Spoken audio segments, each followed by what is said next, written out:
श्री शिवाय नमस्तुभ्यम। हर हर महादेव। कैसे हैं आप सब।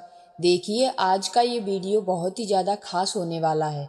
दोस्तों, हम सभी जानते हैं कि इस साल संतान सप्तमी 21 सितंबर 2023 को पड़ रही है। इस पावन अवसर पर महिलाएं अपनी संतान और बच्चों के लिए लंबी आयु की कामना करती हैं। इसलिए माताएं अपनी संतान के लिए इस व्रत को धारण करती हैं। आज हम आपको इस वीडियो में संतान सप्तमी की कथा सुनाने जा रहे हैं। वीडियो को स्टार्ट करने से पहले चैनल को सब्सक्राइब करें और वीडियो को ज़्यादा से ज़्यादा लाइक और शेयर ज़रूर करें। एक समय की बात है, किसी नगर में राजा नहुस पत्नी के साथ रहते थे। रानी चंद्रमुखी संतान न होने के कारण बहुत दुखी रहती थी। उसी नगर में एक ब्राह्मणी विष्णुगुप्त अपनी पत्नी भद्रमुखी के साथ रहता था। रानी और ब्राह्मणी दोनों में गहरी मित्रता थी। एक दिन वो दोनों सरयू नदी के किनारे गईं तो वहां उन्होंने कुछ महिलाओं को देखा जो सरयू नदी के किनारे एक पेड़ के नीचे भोलेनाथ और माता पार्वती की मूर्ति स्थापित कर उनकी पूजा अर्चना कर रही थीं। उन्होंने महिलाओं से पूछा, ये तुम क्या कर रही हो। तब उन महिलाओं ने संतान सप्तमी के व्रत की महिमा ब्राह्मणी और रानी को गाकर बता दी। इसके बाद रानी और ब्राह्मणी ने संतान सप्तमी के व्रत को करने का संकल्प लिया और अपने घर वापस आ गईं। तब से ब्राह्मणी लगातार संतान सप्तमी का व्रत करती रही, परंतु चंद्रमुखी कभी व्रत करती तो कभी वह व्रत करना भूल जाती। कुछ समय बाद दोनों की मृत्यु हो गई। अगले जन्म में रानी ने बंदरिया की और ब्राह्मणी ने मुर्गी की योनि में जन्म लिया।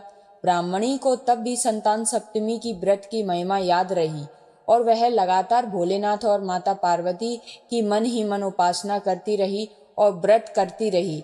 वहीं बंदरिया के रूप में रानी को अब भी कुछ भी याद नहीं था। कुछ समय बाद उन दोनों ने ये भी योनि त्याग दी। अब अपने अगले जन्म में ब्राह्मणी ने फिर एक ब्राह्मण के घर में कन्या के रूप में जन्म लिया। सर्वगुण संपन्न और रूपवान ब्राह्मणी की कन्या का विवाह गोकुल निवासी अग्निवीर नामक ब्राह्मण से हुआ। वहीं दूसरी ओर रानी ने राजा के यहाँ राजकुमारी के रूप में जन्म लिया, जिसका विवाह राजा पृथ्वीराज से हुआ। भोलेनाथ और माता पार्वती के आशीर्वाद से ब्राह्मणी को 8 कर्मनिष्ठ पुत्रों की प्राप्ति हुई। वहीं दूसरी ओर रानी को बहुत समय तक कोई भी संतान नहीं हुई। ब्राह्मणी को अपने इस जन्म में भी संतान सप्तमी के व्रत का स्मरण रहा और वह लगातार यह व्रत करती रही। बहुत समय बाद रानी को एक रोगग्रस्त पुत्र प्राप्त हुआ, परंतु वह भी अपनी 9 वर्ष की आयु में परलोक सिधार गया। अब रानी पुत्र के वियोग में तड़पने लगी। यह समाचार प्राप्त होने पर ब्राह्मणी अपने 8 पुत्र के साथ रानी से मिलने उसके महल गई। वहां ब्राह्मणी के 8 पुत्रों को देखकर रानी को बहुत ईर्ष्या हुई। रानी ने ब्राह्मणी के पुत्रों को मारने के लिए योजना बनाई। एक दिन उसने ब्राह्मणी के 8 पुत्रों को भोजन पर बुलाया और विष मिला हुआ भोजन खिला दिया, परंतु भोलेनाथ की कृपा से और संतान सप्तमी के व्रत के प्रभाव से ब्राह्मणी के 8 पुत्र को कुछ भी नहीं हुआ।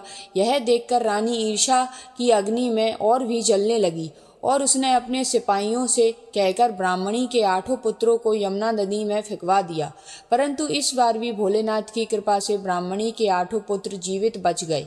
इसी प्रकार कई प्रयासों के बाद भी जब रानी ब्राह्मणी के पुत्रों को नहीं मार सकी तो ब्राह्मणी के पास गई और उससे क्षमा मांगी और सारी बातें ब्राह्मणी को बता दी और पूछने लगी, तुमने ऐसा कौन सा व्रत, उपवास, दान पुण्य आदि किया है जिसके प्रभाव से तुम्हारे पुत्रों को दीर्घायु प्राप्त है।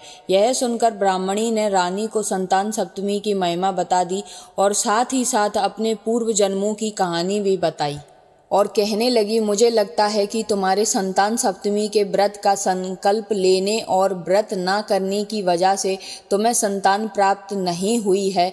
इसलिए तुम भोलेनाथ और माता पार्वती से प्रार्थना करो और संतान सप्तमी के व्रत का नियम से पालन करो।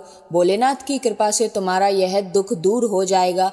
ब्राह्मणी की बात सुनकर रानी ने ऐसा ही किया। व्रत के प्रभाव से भोलेनाथ और माता पार्वती के आशीर्वाद से रानी को संतान सुख प्राप्त हुआ। उसे एक पुत्र की प्राप्ति हुई और रानी ने सर्व सुखों को प्राप्त किया। हे भोलेनाथ, माता पार्वती इस कथा को कहते हैं या सुनते हैं, सब पर कृपा रखना। कथा अधूरी हो तो पूरी करना और पूरी हो तो मान करना। दोस्तों, अगर कुछ भी चीज़ समझ में ना आई हो तो कमेंट में ज़रूर पूछ लेना। कोई गलती मत करना। श्री शिवाय नमस्तुभ्यम। हर हर महादेव।